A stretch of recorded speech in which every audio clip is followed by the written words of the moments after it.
Assalamualaikum warahmatullahi wabarakatuh. Sahabat, ketemu lagi dengan saya Dr. Idam di channel Mantapsmi.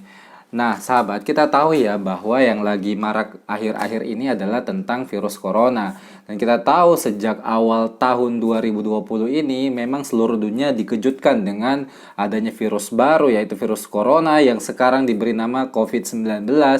Dan itu awalnya dari Cina dan sekarang telah menyebar dan telah sampai juga di Indonesia. Nah, sahabat, bagaimana sih kondisi terupdate dari virus corona ini? Nah, data yang saya temukan dari WHO ya, per tanggal 6 Maret 2020 pukul 19.00 waktu Indonesia Barat, ditemukan sudah mencapai 100.242 kasus infeksi virus corona ini, di mana 3.408 orang diantaranya itu meninggal dunia atau sekitar 3,4% dan 55.986 atau sekitar 55% itu dinyatakan pulih atau sembuh. Berarti sisanya sekitar 40.848 pasien itu masih dalam tahap perawatan, dan di mana dari 40 ribuan lebih pasien tersebut itu 34.000 diantaranya atau sekitar 85% itu menunjukkan gejala sakit yang relatif ringan, dan sisanya sekitar 6.280 atau sekitar 15% dalam kondisi yang serius atau dalam kondisi yang kritis.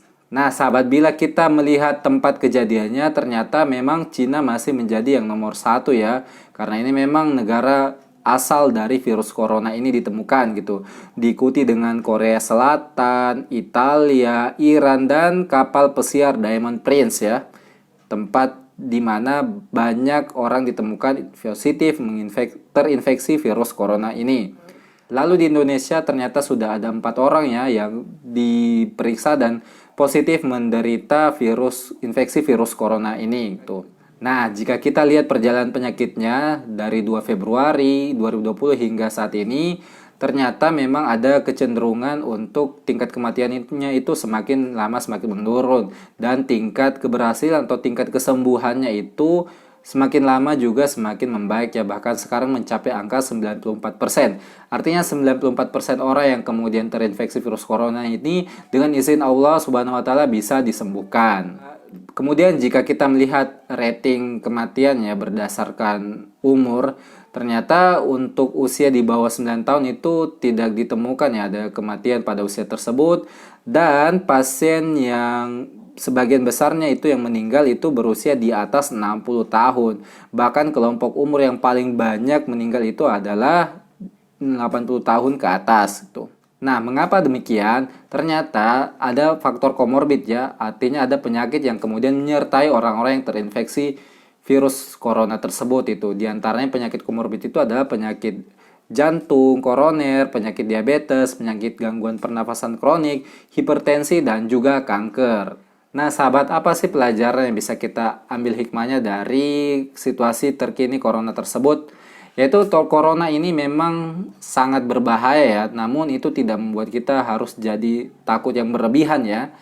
Jadi tetap waspada dan jangan panik gitu.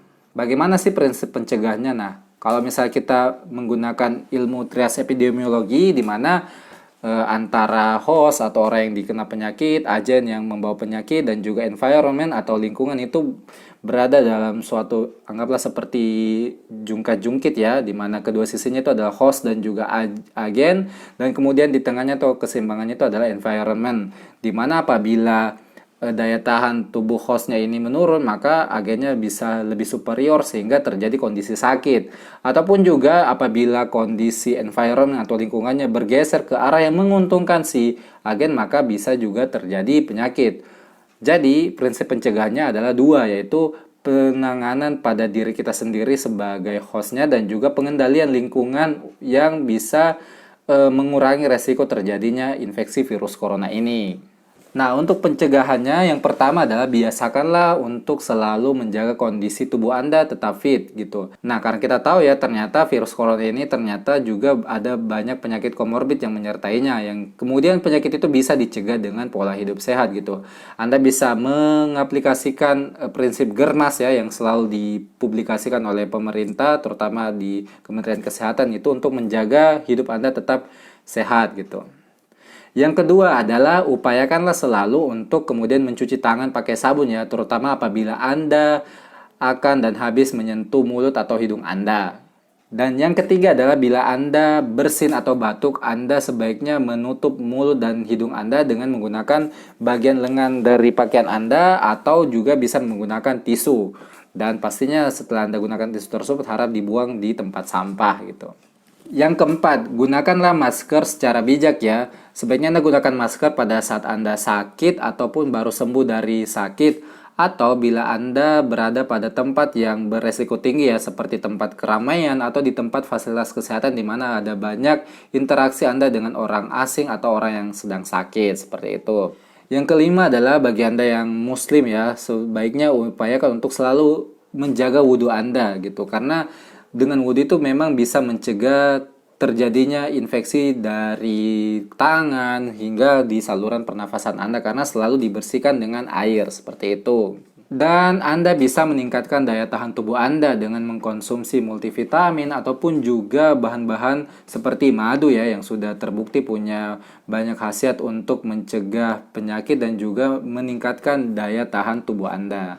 Yang terakhir adalah segeralah menemui tenaga medis terdekat apabila Anda memiliki gejala-gejala dari infeksi virus corona ini seperti batuk, sesak, dan juga demam ya, antara 2 hingga 14 hari, terutama disertai dengan faktor resiko ya, seperti misalnya Anda habis traveler atau Anda habis berjumpa dengan orang-orang asing atau orang-orang yang sedang sakit pilek atau flu seperti itu. Nah, untuk pengendalian lingkungan ada beberapa hal yang bisa Anda lakukan, yaitu yang pertama adalah bersihkanlah rumah Anda dan juga lingkungan tempat kerja Anda, dan pastikan benda-benda yang selalu Anda mengalami kontak dengannya seperti pegangan kursi ataupun juga meja itu dibersihkan secara rutin dengan disinfektan seperti itu. Kemudian yang kedua adalah selalu menyediakan hand sanitizer ataupun juga tisu dan juga tempat sampah di ruang kerja atau di lingkungan sekitar Anda seperti itu. Yang ketiga, ini jika Anda bisa mengusahakan ya, usahakan jarak